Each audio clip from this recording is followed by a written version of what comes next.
Top 5 reasons why DKOldies is DKShiddies. First of all, everything is always advertised on sale, even though it's not really. Guys, I made my first DKOldies video about 3 weeks ago at the time of this recording, and it's still the same homepage with the same deals that they had up then. It's just a sales tactic or like a misleading tactic to make you think that you need to hurry up and buy it while it's on sale. These things are never $269.99. These things are never $159.99, $209.99, which is funny because like their sales prices, you're still like, damn, that's pretty high. Number 2, their items aren't actually refurbished. They're pre-owned. What I mean by that, if you watch a lot of these videos that are coming out with these bigger YouTubers that have bought these systems, Review Tech did 2 videos on it. Jacob R, I think's done either 2 or 3 at this point. These systems aren't refurbished. And what refurbished means is it means it's been opened up, cleaned, tested, brought back to like a like new state.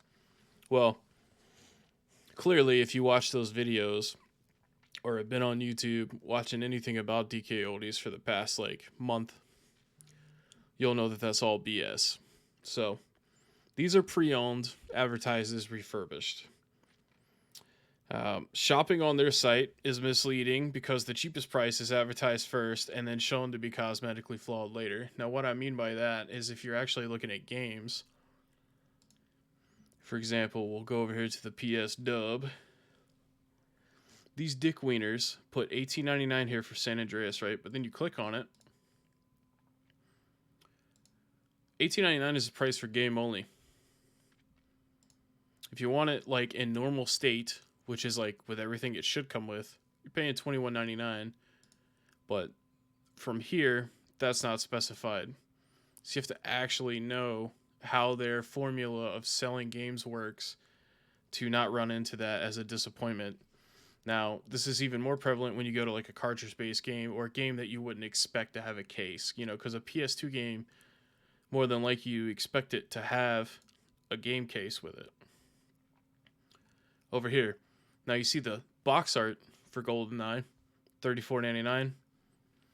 Now, everyone that knows anything about games or has learned about games for 10 minutes knows that you're not going to get it in the box for $35. But what makes this even more whack is you click on it, good condition cartridge, which is what you would expect to buy from like a store. You know, the label looks good. Maybe it doesn't. Okay. Maybe it looks a little crappy, but still acceptable enough. $64.99 is what they're talking about. But they don't point that out. They don't point that out until you get to the actual listing. So, you get to it. Good condition cartridge, $64.99. Cosmetically flawed, $34.99. So you telling me if like a piece of the corner up here on this actual like artwork for this cartridge has a little bit missing, it's $30 less. That's the difference. Also, you'll notice that this doesn't apply the same amount of value between games. If we go to Mario Kart here, $49.99. $49.99 is the cosmetically flawed price. Good condition is $74.99. So that's a $25 difference if you want a good condition cartridge of Mario Kart. But $30 difference for GoldenEye. So are you trying to tell me, by that logic, you're trying to tell me that a good condition 007 game is worth $5 more than a good condition Mario Kart game? It doesn't make sense. And this is what happens when you have bullshit in your marketing, in your pricing structure. You're going to run into problems like this. Here's Star Wars Episode 1 Racer. We're just going down the list. Good condition, $13.99. Well, from here, it looked like it was going to be $8.99. Cosmetically flawed, $8.99. So it's only a $5 difference for that one. I don't know. Maybe it's percentage based. Hell, if I even thought about that. Now, mind you, I've had a couple of beers tonight. But a $30 difference, that would be close to 45%, maybe. $25 of $75. I still don't feel like that. It's not, you can't even do it percentage based. Even my drunk ass knows that. Smash Bros, $50. Hell, $50, you'd be like, man, I don't know, man. I could get Smash brand new on the Switch for 60 and it has 9,000 people in it. $80 for a good condition. Now keep in mind, cosmetically flawed, it's not like you have any idea what that's going to be. Could be a little speck in the corner like I was talking about earlier. Could be a complete busted inside of the cartridge. You don't know. You don't know till you get it. But yeah, that would be reason number 3. Now, reason number 4, consoles don't come with original controllers by default, even if they're traded in that way. Guys, I never thought I would ever say this, but I miss GameStop. Because at least if a console gets traded in at GameStop with an original controller, you get it. All right? You roll the dice with GameStop, but at least by default, if it was traded in that way, you get it with no extra charge. But these motherfuckers over here, they'll get consoles traded in, all original controllers, and they go, nah, that's an opportunity for us to ram somebody, and they take it. So, Sony Slim PS2, $209.99. You want an original controller? Of course you do, because why wouldn't you want to have a good controller?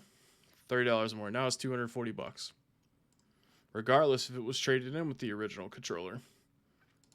Nintendo 64. Nintendo 64. We're even going to pull up the accessories for this one. So, $164.99 for your straight up Nintendo 64 with a third-party controller. Now, we're talking about these little Circa controllers, or I guess it might be old school brand. I've seen a lot of old school shit come out of there, brand-wise. Those are like $20 brand new at a mom and pop store. Hell, you could probably get them on Amazon for $15, $16. But if you want an original 64 controller, it's going to cost you another $30. Now, that's on top of the fact that the system is already $165, which is already over market value. That's bullshit, man. There's no other way to put it. They're just bullshit. Then, my 5th reason why DKOldies is DKShiddies isn't a very obvious one, but I'll say this. This type of store inflates the secondhand market for these old consoles. And what I mean by that is somebody gets their hands on a PS2 or any of these old consoles and they think, well, you know, DKOldies sells it for $240 with an original controller. You know, mine's worth just as much. Why don't I sell it for, you know, $220, $230, a little bit less than them, and somebody will buy it. Or they go, well, DKOldies has, you know, Final Fantasy VII, which is one of the most common games that you can buy on a PlayStation 1. They sell that shit complete for $56.99. I should sell mine for $45, you know, and somebody'd be willing to pay that, no problem. And basically what it does is it makes the market go up gradually over time, inflation. It doesn't necessarily have to do with a supply and demand thing. PS2 is the most sold game console of all time with over 155 million units. Yet when you come on this website, $240 is how much it costs to buy one. It was $300 brand new 20 years ago. Hell, it was 23 years ago now. Jeez.